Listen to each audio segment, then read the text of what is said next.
সমাজ কল্যাণ মন্ত্রণালয় family card piloting বাস্তবায়ন গাইডলাইন 2026 নামে নীতিমালা করেছে। এ কর্মসূচির মূল দর্শন হচ্ছে ব্যক্তি নয়, পরিবারই উন্নয়নের মূল একক। এদিকে আগামী 10 মার্চ ফ্যামিলি কার্ড বিতরণের পরীক্ষামূলক কার্যক্রম উদ্বোধন করবেন প্রধানমন্ত্রী। নীতিমালায় কার্ড পাওয়ার ক্ষেত্রে 7 ব্যক্তির শ্রেণীর মানুষকে অগ্রাধিকার তালিকায় অন্তর্ভুক্ত করা হয়েছে। সেখানে বলা আছে, ভূমিহীন ও গৃহহীন প্রতিবন্ধী সদস্যদের পরিবার এই কার্ডটি পাবে।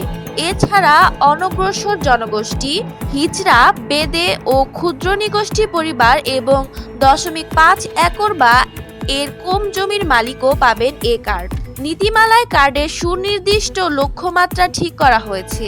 প্রাথমিকভাবে 14টি উপজেলায় প্রত্যেকটিতে একটি ইউনিয়নের একটি ওয়ার্ডের হতদরিদ্র, দরিদ্র ও নিম্নবিত্ত নারীরা এ কার্ড পাবে। এই কার্ডের আওতায় প্রত্যেক পরিবারকে 2,500 টাকা করে দেওয়া হবে। প্রাথমিকভাবে দেশে 6,500 দরিদ্র পরিবারকে কার্ড দেওয়া হবে এবং পর্যায়ক্রমে 2 কোটি দরিদ্র পরিবারকে এই সুবিধার আওতায় আনা হবে। এছাড়া এই কর্মসূচি চালু হলে সব নগদ ভাতা ও টিসিবির সহায়তা এক কার্ডের অধীনে চলে আসবে। সাবেক সিনিয়র অর্থ সচিব মাহবুব আহমেদ গণমাধ্যমকে জানিয়েছেন, এই কর্মসূচি পরিচালনার জন্য চলতি বাজেট থেকে অর্থ বরাদ্দ করা হবে, কিন্তু কোনোভাবে টাকা ছাপিয়ে এ ধরনের কর্মসূচি বাস্তবায়ন করা সঠিক হবে না, কারণ এতে মূল্যস্ফীতি আরেক দফা বেড়ে যাবে। সীমিত পরিসরে এই কর্মসূচি চালু হচ্ছে, এটিও ঠিক আছে, তবে দরিদ্র সীমার নিচে বাস করছে কিন্তু পরিবারের ছেলে মেয়ে স্কুলে যাচ্ছে, সে পরিবারকেও অগ্রাধিকার দেওয়া যেতে পারে।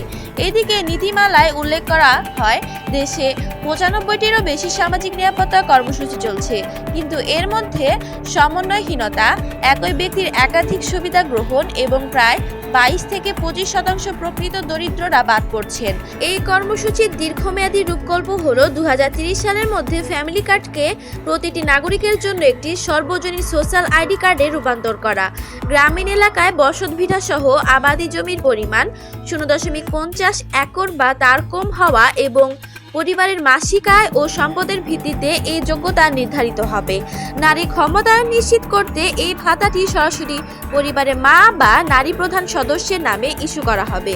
সরকারি কোষাগার থেকে এই অর্থ সরাসরি সুবিধাভোগী নারীর মোবাইল ওয়ালেট বা ব্যাংক অ্যাকাউন্টে জমা হবে।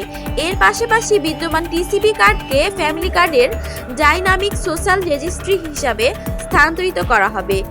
একই স্মার্ট কার্ড ব্যবহার করে ওটিপি ভেরিফিকেশনের মাধ্যমে সাশ্রয়ী মূল্যে খাদ্য সহায়তা এবং ভবিষ্যতে শিক্ষা উপবৃত্তি ও কৃষি ভর্তুকির মতো সুবিধাগুলো পাওয়া যাবে। 2028 সালের মধ্যে দেশের সামাজিক নিরাপত্তা বাজেটকে জিডিপির 3% উন্নতি করার একটি নির্দিষ্ট লক্ষ্যমাত্রা এই গাইডলাইনে নির্ধারণ করা হয়েছে। পাইলট প্রকল্পের আওতায় ফ্যামিলি কার্ডের জন্য দেশে 13টি ভিন্নধর্মী এলাকা নির্বাচন করা হয়েছে।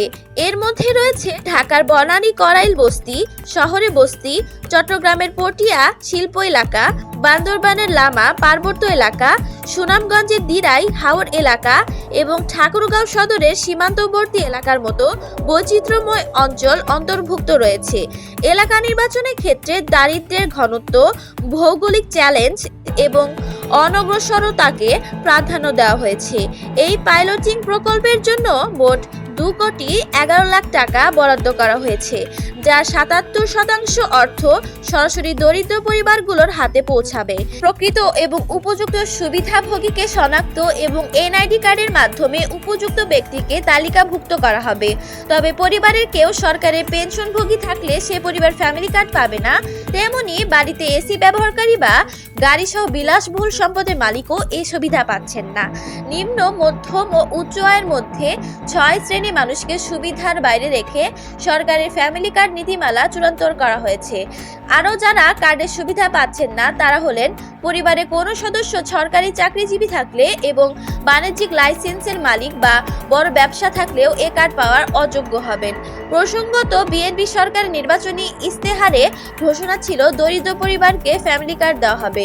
প্রধানমন্ত্রী তারেক রহমান দায়িত্ব নেওয়ার পর মন্ত্রিপরিষদ বিভাগ থেকে এ সংক্রান্ত মন্ত্রিসভা কমিটি গঠন করা হয়।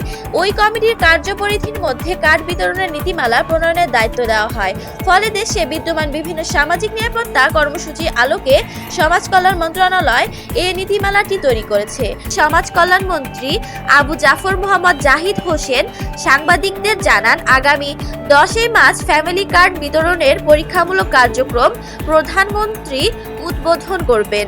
ওই দিন একযোগে 14টি উপজেলায় এ কর্মসূচির সূচনা করা হবে এবং তা ধারাবাহিকভাবে চলবে। আশা করছি এই পাইলট কর্মসূচি আগামী 4 মাসের মধ্যে শেষ হবে। পরবর্তীতে পর্যায়ক্রমে প্রতিটি উপজেলা এর আওতায় আসবে। সাইদা সিদ্দিকা মালিহা, বার্তাবাহক 24।